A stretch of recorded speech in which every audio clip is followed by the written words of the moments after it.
In the first half of the 3rd century, in the bustling Egyptian city of Roman Alexandria, a mathematician was born. His name was Theon. He lived under the Roman Emperor Theodosius the Great, who made Christianity the official religion of Rome. Theon found himself as the master of an academic school in Alexandria, likely called Homoseon. The bulk of his work was on the mathematicians Euclid and Ptolemy. Now, while these mathematicians exerted an impressive influence on the world, Theon's own contributions to history are generally considered fairly unremarkable. The same cannot be said, however, of his daughter, and her name was Hypatia. She too became a mathematician, as well as an astronomer and philosopher of the Neoplatonist school. This would become significant later in her life. As I said before, the state religion of Rome was now Christianity, which made the Neoplatonist Hypatia a pagan in a city of Roman Christians, Jews, and those who still believed in the old polytheistic pantheon. Hypatia's own writings are lost to us, but she is nevertheless remembered by many later writers, including Socrates Scholasticus, John of Nicaea, Damascius of Syria, and her own students like Synesius, Bishop of Ptolemais in Libya. She is even the subject of novels and films dated to our own day, just going to show how lasting her influence continues to be. But why is Hypatia so interesting, and what made her inspire so many throughout history? One reason that springs to mind is her gender. Only a fraction of women in antiquity are remembered compared to men, and that she was not only remembered by history, but commanded respect for her intellectual achievements in her own day sets her apart from many other ancient women we only barely remember. But she was not the first recorded female mathematician. This title is generally believed to go to another Alexandrian, Pandrosion. Beyond her academic work, Hypatia is remembered for the dramatic tragedy of her life, set against a backdrop of turbulent social and religious conflict. A conflict which ended in her death at the hands of a mob. In due course, we will come to know who these people were, and why they may have been motivated to murder such a revered figure of the Alexandrian community. So let's start from the beginning. As we know, Hypatia was born to Theon in Alexandria in the second half of the 3rd century CE. She grew up learning mathematics, but as Damascius says, she nobly studied all philosophy too.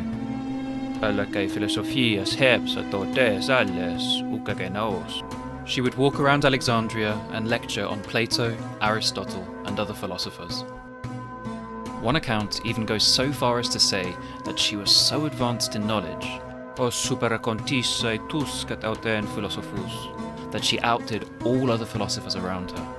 Most accounts attest to her beauty, and she was beloved by all for her character. Her student Synesius wrote to her in 413 CE, addressing her as mother, sister, teacher, and friend. She held her own in front of a crowd, even men of power, with ease. Her philosophies were permitted by Theophilus, the then Patriarch of Alexandria, and this tolerance led to highly ranked Romans coming to her for teaching, despite her Neoplatonist paganism. This included Orestes, the future prefect of Alexandria, something which would become of great note in this story. And so Hypatia came to wield significant political sway in the city. She was, in all, a remarkable, accomplished, and respected woman with an established position of authority as she eventually succeeded her father as head of the Museon Academy. But her relationships with said men of power would embroil her in a dangerous struggle. Things started to go south with the death of Theophilus. When the patriarch died, he left a power vacuum in his wake, which led to a feud for his position between his nephew, Cyril, and the archdeacon Timothy. Eventually, Cyril was officially appointed as the new patriarch, or pope, of Alexandria, but tensions in the city did not ease. As Socrates Scholasticus says, "Ho Alexandreon dermos pleonton alon dermon chaire taistasetin." The people of Alexandria love rioting more than any others. So, inevitably, a new struggle broke out. But this time, it crossed the boundary between religion and politics. You see, in Christian Rome, cities would typically have a representative for each. On the religious side, there was a bishop or patriarch or pope, in Greek episkopos, and on the political, a prefect or governor, in Latin praefectus, Greek huparchos. The prefect at this time was Orestes, and he decided to ban exhibitions that would draw in large crowds and lead to potential riots. Cyril had already started moving against religious orders different to his own, and dissent in Alexandria had reached a fever pitch. But Orestes' ban sent people over the edge. It was already too late. They gathered in objection to it, and, probably capitalizing on an opportunity to bait Orestes, Cyril sent a representative named Hierax to the crowds, who ended up setting the Jews and Christians against one another. Orestes punished Hierax, but Cyril blamed the Jews for it. They retaliated violently, and Cyril had the excuse he needed to banish them from the city. Orestes was angered, and the wedge between he and Cyril was well and truly stuck in place. Riots grew more frequent and more violent, and Orestes was nearly killed after he appealed to the emperor at the hands of a Christian mob led by the Nitrian monk Ammonius. Orestes had Ammonius executed, while Cyril declared him a martyr under the title Saint Thaumasius, the Wonderful.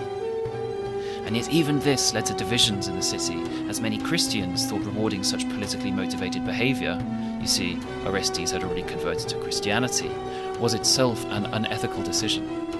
Peace between Orestes and the Patriarch seemed ever more unlikely. But where does Hypatia fit in?